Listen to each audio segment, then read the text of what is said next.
हमारे सहयोगी मुंबई से विनोद जगदाले भी जुड़े हुए हैं। विनोद, महाराष्ट्र इस बार चर्चा का विषय रहा। जब मतदान हो रहा था तो लोग ये कंफ्यूज थे कहां जाए क्या जाए, लेकिन अब नतीजे आ गए हैं और उद्धव ठाकरे ने तो ये कह दिया कि हम लोग सरकार बना सकते हैं। क्या हलचल, किस तरह से वहां पर रणनीति देखने को मिल रही है, क्योंकि आज दिल्ली में बैठकों का दौर जारी है।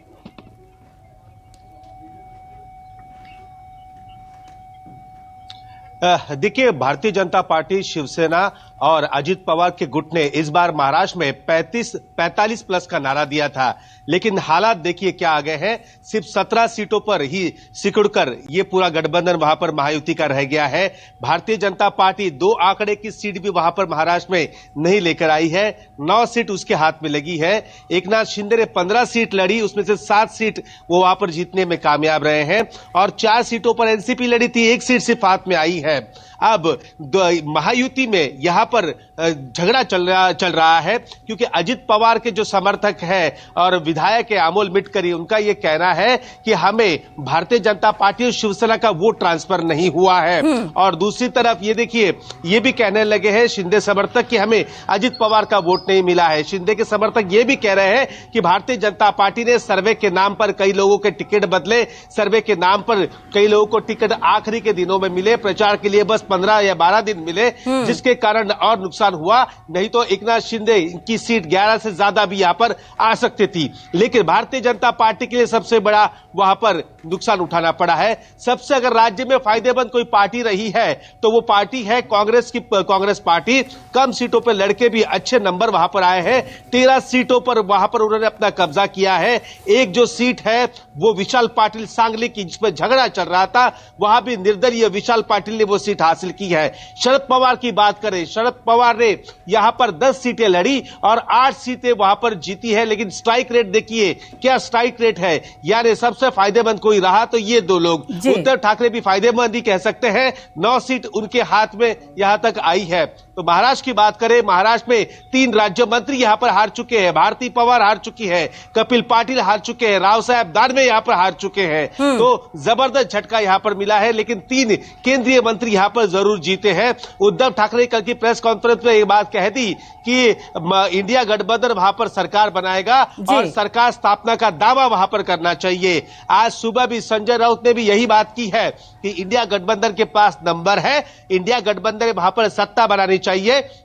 अगर हमसे पूछा जाता है कि राहुल गांधी को पीएम बनाना है तो हम उन्हें समर्थन कर देंगे। कोई और नाम सामने आता है अब एक साथ मिलकर तो उसका भी समर्थन हम वहां पर कर देंगे। यानी शिवसेना ने तय कर लिया है कि इस बार केंद्र में यहां पर इंडिया गठबंधन की सरकार वहां पर बनानी है। उसके लिए शिवसेना पूरी तैयारी कर रही है। देखिए, यहां से अजित पवार आज की एनडीए की दलों की बैठक में नहीं जाएंगे। अजित पवार नाराज है। अजित पवार नाराज इसलिए है कि बारामती लोकसभा सीट हाथ से चली गई और वो भी एक मंत्री के बड़बोले के कारण। अब प्रफुल्ल पटेल उनकी जिम्मेदारी निभा रहे हैं।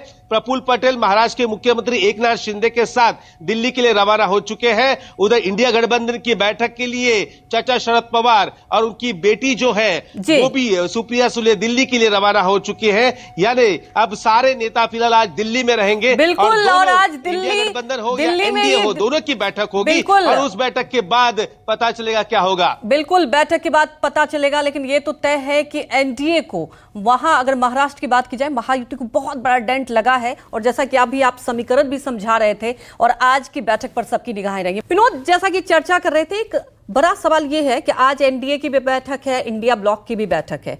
नीतीश कुमार और चंद्रबाबू नायडू पर सबकी निगाहें टिकी हुई है। नीतीश कुमार भी, हम तस्वीरें भी दिखा रहे थे, नीतीश कुमार और तेजस्वी यादव एक ही फ्लाइट से आते हैं। तो बहुत कुछ है और बहुत कुछ कह सकते हैं आप कि इस पर आकलन भी होगा। लेकिन बड़ा सवाल यह है कि उद्धव ठाकरे ने कल भी ये दावा किया था कि हम लोग सरकार बनाने का दावा कर सकते हैं। तो कहीं ना कहीं कुछ तो चल रहा है।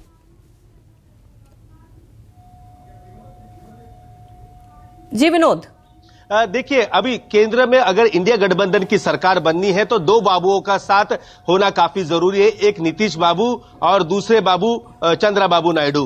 कल ऐसी खबरें आई थी कि माननीय शरद पवार उन्होंने जिन्हें महाविकास आघाड़ी बनाई थी, तो शरद पवार के बारे में कहा जाता कि शरद पवार ने कल दोनों को फोन किया है, लेकिन बाद में खुद शरद पवार ने साफ कर दिया कि मैंने ना नीतीश को फोन किया है और ना ही मैंने चंद्रबाबू को फोन किया है।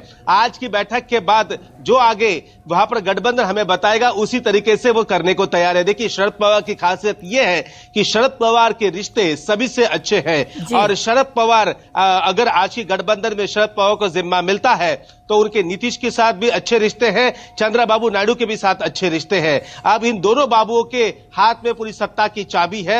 ये दो बाबू जिसके पास जाएंगे या इंडिया गठबंधन के साथ गए तो इंडिया गठबंधन की बल्ले बल्ले है, अगर एनडीए के साथ रहे तो तीसरी बार एनडीए फिर से सत्ता में यहां पर आएगी। लेकिन शरद पवार, उद्धव ठाकरे ये दोनों जिम्मेदारी लेने को तैयार है बातचीत की, और बातचीत होगी दोनों बाबुओं से। इसके लिए यहां पर शरद पवार और उद्धव ठाकरे दोनों तैयार बैठे हैं। जी बिल्कुल, और यही बात है कि किधर सत्ता की चाबी खुलेगी। आज देखिए बैठक भी होगी, लेकिन विनोद, बड़ी बात यह है कि एनडीए की बैठक हो रही है और आपने अभी बताया कि अजित पवार नहीं पहुंचे, तो क्या ये नाराजगी कहीं भारी नहीं पड़ जाएगी एनडीए पर?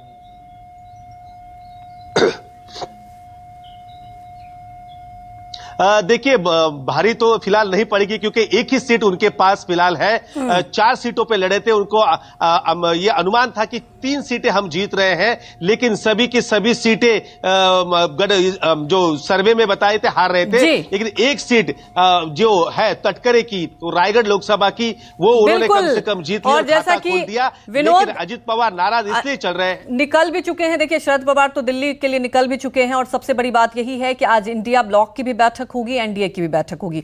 आप सब हमारे साथ बने रहिए, आगे भी इस पर हम चर्चा करेंगे। रुकते हैं एक छोटे से ब्रेक के लिए, जल्द हाजिर होंगे।